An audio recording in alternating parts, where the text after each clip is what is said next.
Ako ang Kuya E.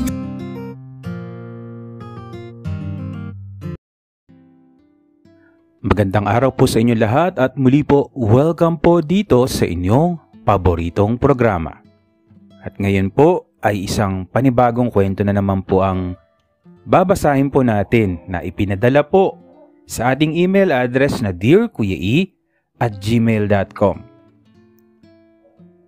Dear Kuya E, shoutout mo po ako sa name kong Ingo. Nakakatawa, Kuya E, talaga ang mga listeners mo na puro pagdududa sa ibang stories. Para bang kapag hindi nila naranasan o mukhang imposible sa kanila, hindi na totoo o peke. Nakakaawa sila sa totoo lang. Hay naku Kuya E, hayaan mo na nga sila. Kuya E, isa po ako sa nakasupport sa'yo. Just be yourself, love namin ang mga comment mo at hindi siya harsh. Hindi naman maganda na puro seryoso sa bawat storya, maliban na lang kung malungkot o nakakaiyak tapos tatawanan mo lang. Moving on Kuya E, isa po akong bi. Ewan bakit ba? May mga tao ayaw marinig yung silahis pero okay lang for me. Ako sure ako na bi dahil nagkaroon na ako ng girlfriend bago pa man ako magkaroon ng experience sa kapwa lalaki. Hindi ko in-expect Kuya E na ako ay mai-inlove sa kapwa ko. Way back then, nabuntis ko ang aking first girlfriend pero sa isang aksidente nawala sa amin ang magiging anak namin. Sinubukan kong i-survive, i-revive ang relasyon namin Kuya E but maraming mga hindi inaasahang pangyayari. Fast forward Kuya E, 3 years akong single until may babae na naman akong kinahumalingan. Inibig for 3 years din. Pero nag-decide kami na maghiwalay because of toxicity sa relasyon namin. Sabi ng tropa ko, malas daw siguro ako sa love life. Pero sabi ko naman baka hindi lang talaga tama ang mga nagaganap sa aking buhay. But one time ay darating din ang tamang tao para sa akin. Maraming pagkalito Kuya E sa buhay ko. Hanggang sa alukin ako ng aking pinsan na sumama sa kanya sa pag-a-apply sa abroad. Kahit wala akong alam sa pag-a-abroad o pangingimang bansa o sabihin na nga natin na may kaya kasi kami sa buhay, naisip ko na baka yun na nga yung way na magkaroon ako ng bagong buhay. Malayo sa Pinas, malayo sa mga tao o babae na naging karelasyon ko.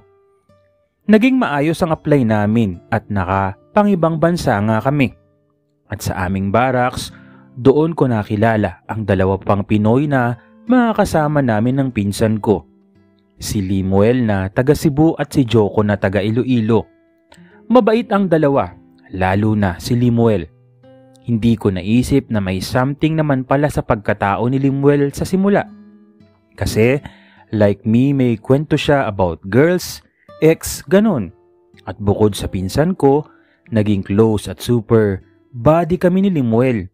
Naging maluwag ang trabaho sa isang factory na hindi ko namamalaya na nagtuloy-tuloy lang ang buhay ko. Pero Kuya E, siguro nga mga nasa 6 months na ako sa abroad, naging super close talaga kami ni Limuel. Alam nyo yung parang hindi mo alam kung ano yung relasyon nyo, tropa na kapatid o baka mas higit pa doon.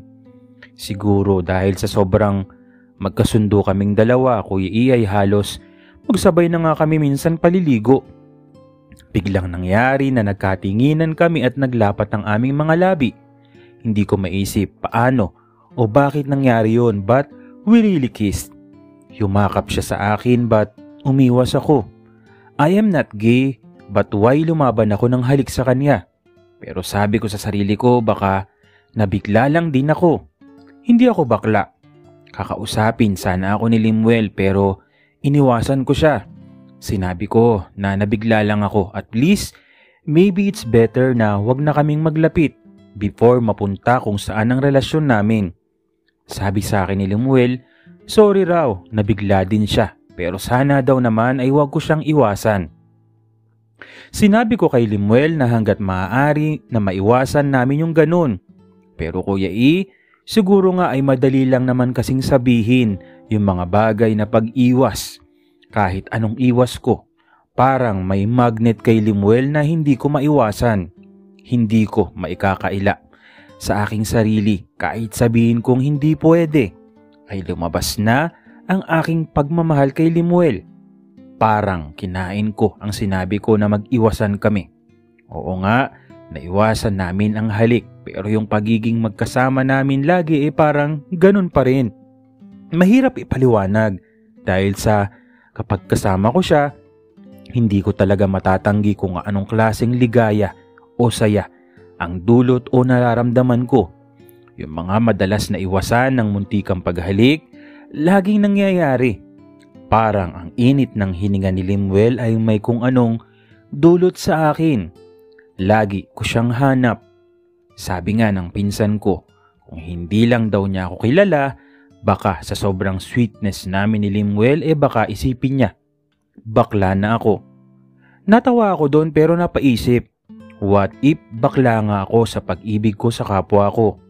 Malaking kawalan ba sa akin yon o sa pagkatao ko? Ang pag-ibig ba sa isang katulad mo ng kasarian ba ay kasiraan ng pagkatao mo o hindi lang kasi tanggap ng lipunan? Kuya E, isang gabi na kami lang dalawa ni Limuel sa kwarto dahil magkaiba ang ship namin kina Joko at mga pinsan ko ay mangyayari na ang matagal kong iniiwasan. Abangan nyo po dito lang kay Kuya E. Salamat po. Ngayon, hindi ko rin in-expect tong may another pabitin version. Hindi ko talaga alam sino ba nagpauso nitong pabitin version. Anyways, mga pabitin effect. Anyways, maraming salamat po sa lahat ng patuloy na sumusubaybay, sumusuporta. Ay, ganda nito yung sinabi mo dito na ano ba yung sinabi mo sa dulo na ano yung tanong mo? Malaking kawalan ba yung sa pagkatao, yung pag-ibig sa katulad mo o kasiraan ba yun ng pagkatao o hindi lang kasi tanggap, no? Anyways, abangan po natin ang kasunod ng kwento ni Ingo. Maraming salamat po sa patuloy na sumusubaybay, sumusuporta dito po sa inyong paboritong programa. Maraming salamat po sa inyong lahat.